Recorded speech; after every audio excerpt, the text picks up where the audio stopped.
Okay, everybody, welcome back to the channel. Working on the 17 Kia Soul. We will be doing an oil change. Got, of course, valving, restore, and protect. I got Amazon. I usually bulk buy my oil filters for the Kia. It's cheaper. And we are going to do the Berryman's B12 piston soak. The car has got 95,000 miles on it right now. So I basically have to put, it's got the typical oil consumption issue. We're using like a whole nother jug of oil in a 5,000 mile oil change. So we're at 100K. I'm tired of checking it every Friday. So we are going to do piston soak. So obviously you got to remove your cover.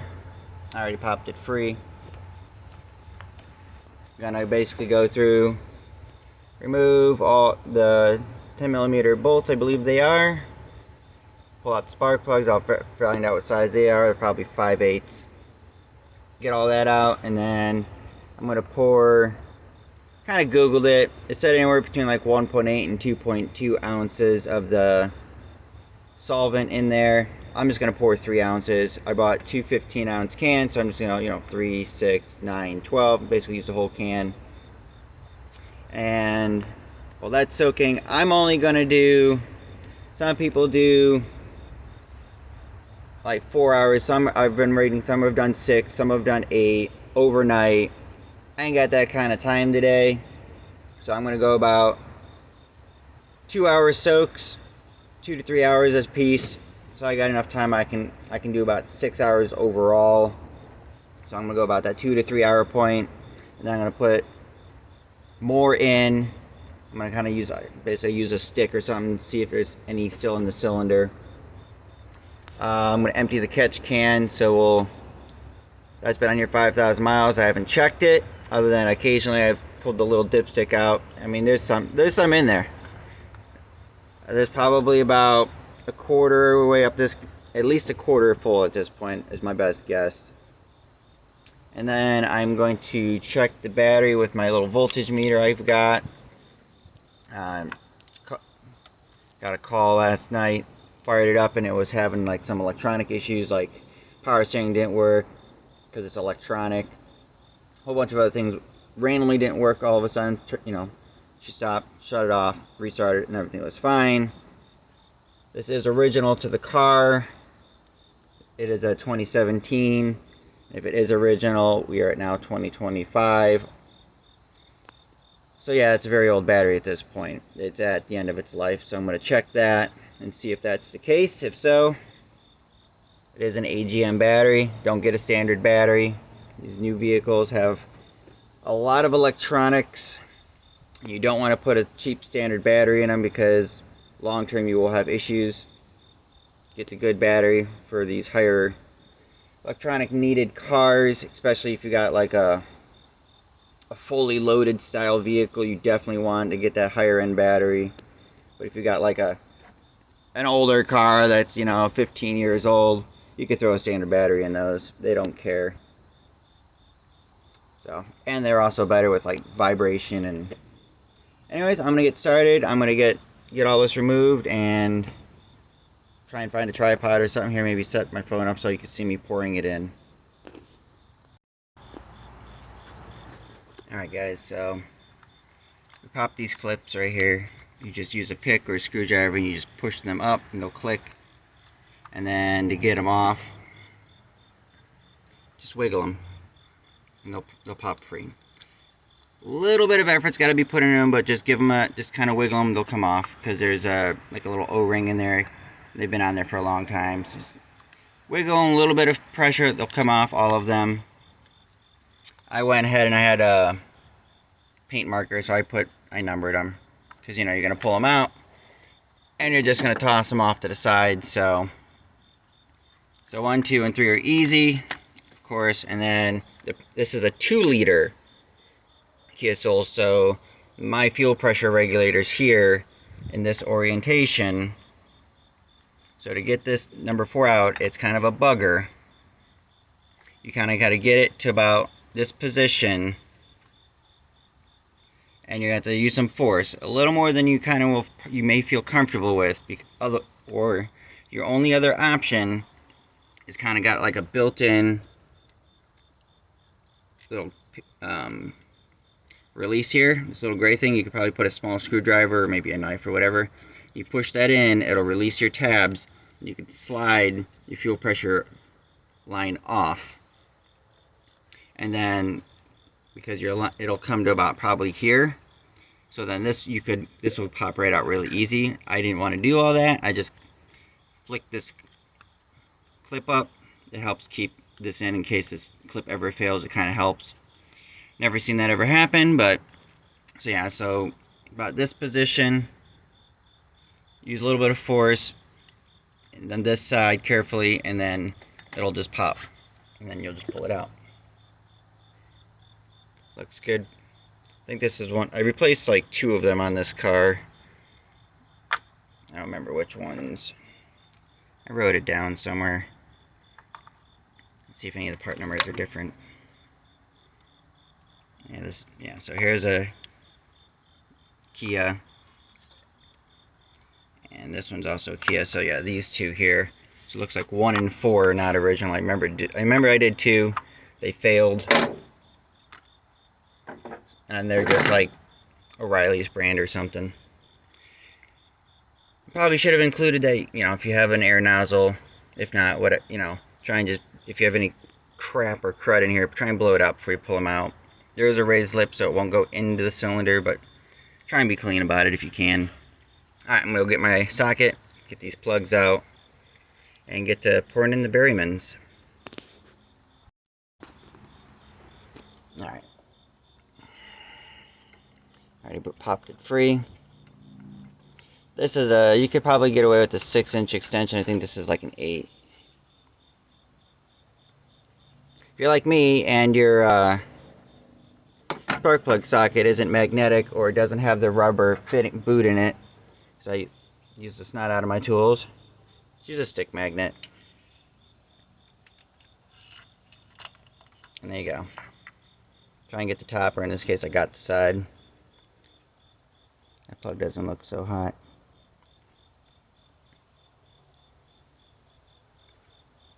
I don't know if that's a crack right there or not. That I'm going to have to figure out if that is or isn't. I do have, because if that's a crack, I got to get a new set of plugs. I think I made a video about it. I don't even know where it is at this point. I think it's over here. Well, when I find it, this is my leak detector. I got a cool little spark plug, like dyno bench tester. You just plug it in, and you can turn the little dial, and you can get and then it'll spark. And you can turn it from 1,000 to I think it goes up to like 12,000 RPMs. So I'm probably gonna find that, and I'll show you guys. I'll probably put that plug on the little spark plug dyno and make sure it's not arcing or anything, because if it's cracked there, it's not going to be good. I do have 100,000 miles on these plugs. I don't think it's cracked. I think it's just crud built up. Alright, well, we'll play with that. Now's the time. Everything's out. I'm going to go get a little funnel, and pour my 3 ounces of Berrymans into every cylinder. It is currently about 10:48 here of my time right now. Depending on what time you've seen this, so probably, I'll just say 11 o'clock. So 11, 12, 1. So about right around 1 o'clock, I'll grab a stick or something and do like a dip test and see if there's any fluid because it will potentially leak down past your rings into your oil. Eventually it will. There's no if, it will. And then I'll throw another few ounces in, and then after that you basically just put some towels or something on it. You could take out your fuel pump relay, and then basically just crank it a couple times so it'll try and blow out any residual solvent in there. I'll also probably grab my air line and my air nozzle, and I'll probably just blast some compressed air in there too, just to try and make sure I got as much out as I can. And then of course you gotta do an oil change. So that's the whole point to this, is we're doing an oil change today as well. 100,000 mile maintenance check. I'm also gonna pull the tires, but we're getting off track. Let me go get that Berryman's. Alright, so we got 2.0B12, got 3 ounces in that. That's what I had to measure with. Got my funnel and the thing. Now do know when you're pouring it in there, I don't know if I can do this one-handed, pour slow, alright? I don't think you can tell, but that little hole in there isn't going to take a whole lot of fluid very fast. So pour it slow and gingerly, or I don't know if you can tell, you make a mess, because then it basically flows back over. So I'm going to pour a little more back into cylinder 1 because that's where I started, and I made a mess. So pour slow. Learn from my mistake.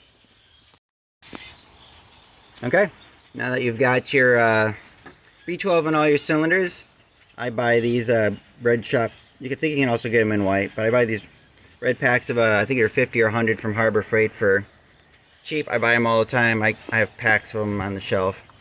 One was enough to just keep stuff out of your engine if you can.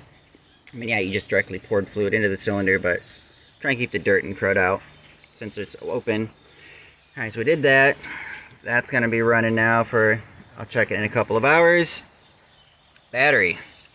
I got this Top Gun, good movie. Just hook it up to the positive, the negative. I went into, because it is AGM, went to AGM flat plate. I don't think this is a spiral. Then again, what do I know? Unlimited power rocket. Anyways, I put it in my device. I put in the CCAs, cold cranking amps. And look at that. It says this battery health is at 32%. My actual cranking amps is only 431. So I'm going to get my old school one, because this already, I don't always trust technology. I had another version of this by, I think it's called Accel, A-C-C-E-L. It died on me. This one's been good to me so far. And as I said, I found my spark plug tester. Find my old school one. This is the stuff I trust. Puts a direct, basically short circuit load on it unofficially. You're basically connecting positive to negative through a coil system in here, and it will get bright red and hot, and you're only supposed to hold it, less than 10 seconds. So I can't do that with just one hand, but I'm going to do that. I'm going to put this on there and test it, and if that's the case, I guess I am going to be broke today, because I'm going to have to go buy a battery. And I know an AGM battery is going to run me much north of $100. If I'm going to be lucky if I get out of the store after tax at less than $150. Usually in my older vehicles, I have no problem with throwing in a set of like Rural King Tractor Supply batteries, because they're just standard water flooded batteries, and that's all I need, and they're like less than 80 bucks a battery. Shoot, I think I just bought 2 batteries for Duramax. I think it was like 120 bucks. Anyways, I'm going to test this. Alright, we just hooked it up and we ran the test. It was right around between 400 and 600, so it was around the 500. So I'm going to have to put a battery in it, because it's September, the cold weather's coming around, and this car is going to be very upset very early in the winter. If we're only cranking at about 500, cold cranking amps, and it's currently about 70 degrees today. When it's 32 degrees or less, and it's cold and it's miserable, this battery is going to be putting out a whole lot less. So, yeah, I guess I'm buying a battery. Alright, well, my next update will be in a couple hours from now, because I'll be adding some more berrymans to it, and then we'll go from there. Alright, well, boys and their toys. So, alright, we got it plugged in. Got that spark plug that I was concerned about. Stick that on there. Temporarily close that. Hopefully you'll be able to see it.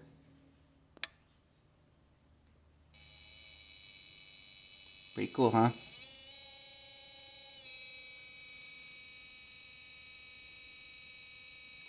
We're only at like, there's 1,000.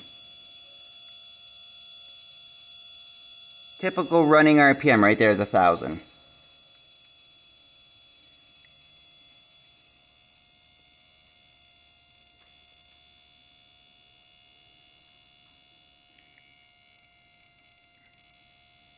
There's 3,000. Good, steady, strong spark. So, nothing wrong with the plug, it's just dirty. Cool tool. Okay, fast forward technology here. So, started this at 11 o'clock today. It's now 3:30 in the afternoon.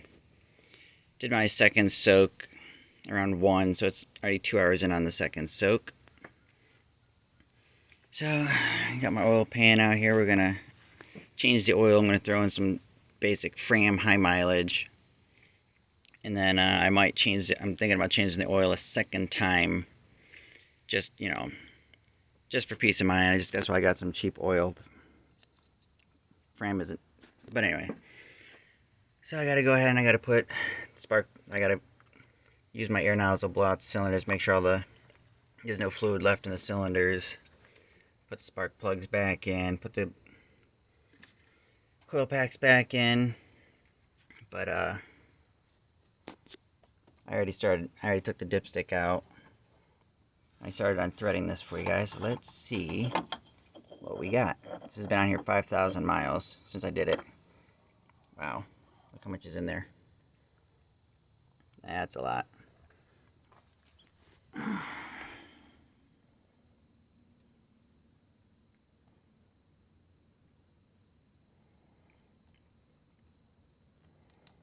And that's why we did the piston soak. Because that's how much blow by, and that's how much all that is going through your intake, by the way. So the oil catch can prevented that much to go through your intake and create more crud and more buildup that you don't need. So, is this little stainless steel guy needed in here? I don't know. It's in there. Is there crud below it? Nothing that I can really see. But yeah, that was quite a bit. Anyway, I don't know if I'm going to be able to get this back on two-handed. Maybe. Lucky. There's still some oil on the ring there. It's fine thread, so it's like you got to turn it like 100 freaking times.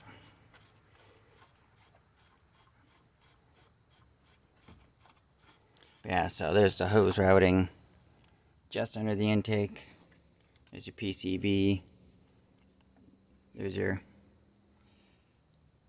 other end of it.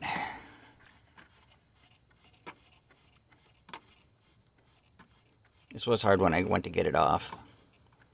It's been on there for, like 3 months and 5,000 miles. I'll just give it a little snug turn. Stick the dipstick back in. Clean up your mess.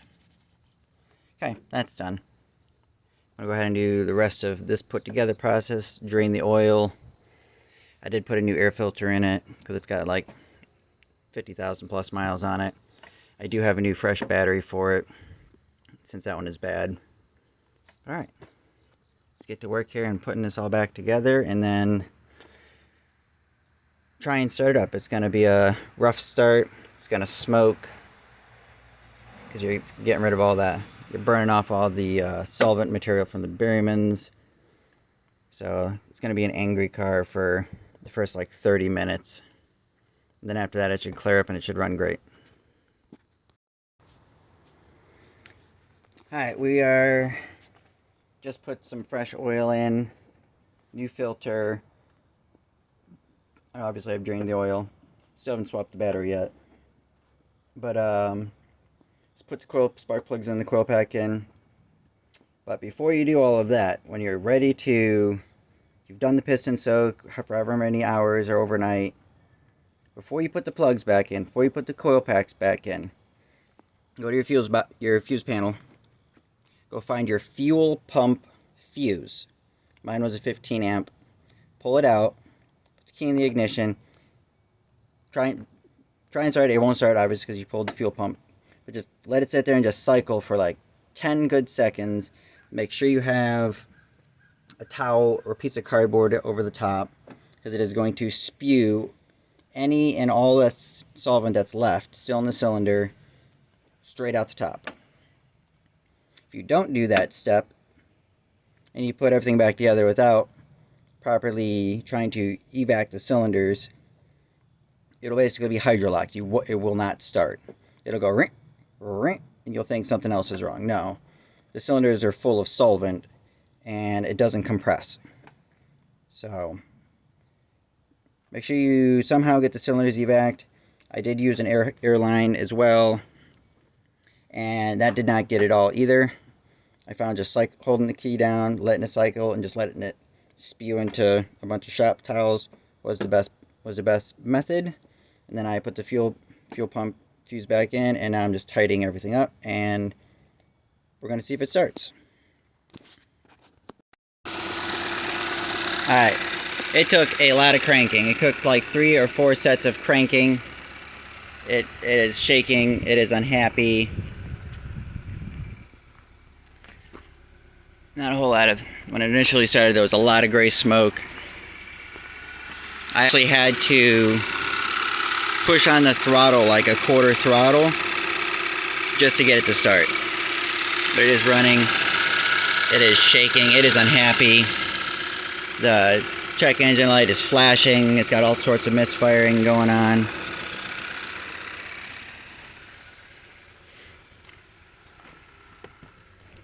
Just sitting in it, it is pissed off sitting in it.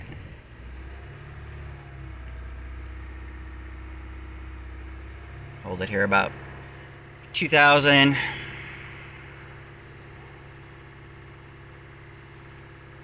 So basically what happened is you freed up all that crud, all that stuff in the engine. So now it's basically now it's got to work through the engine. Your piston rings gotta get used to moving and working again, because they were just stuck with all the carbon. So now your car is basically relearning itself.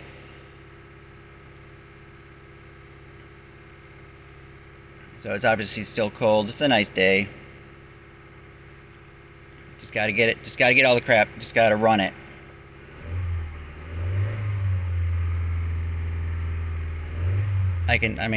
Just kind of getting on it a little bit. There's a little bit of pulsation. It's in here at a lower idle. It's shaky.